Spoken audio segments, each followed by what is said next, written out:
Nós iniciamos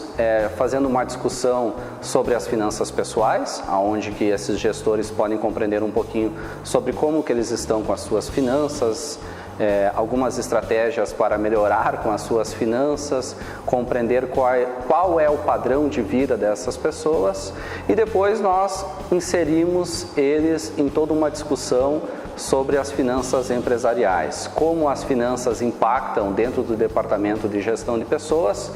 e como que eles poderão então trazer inovações dentro desse setor ou dentro dessa área, levando em consideração também a área financeira, que a área financeira ela não pode ser separada da área de gestão de pessoas. São áreas que se encontram, são áreas que têm que ser trabalhadas conjuntamente, assim como o marketing, assim como a produção, isto é, nós devemos representar e nós devemos analisar a empresa dentro de um sistema, de toda uma visão sistêmica, e neste conjunto nós levamos em consideração as finanças também. E algo muito importante, interessante, que os estudantes gostam muito são as dinâmicas.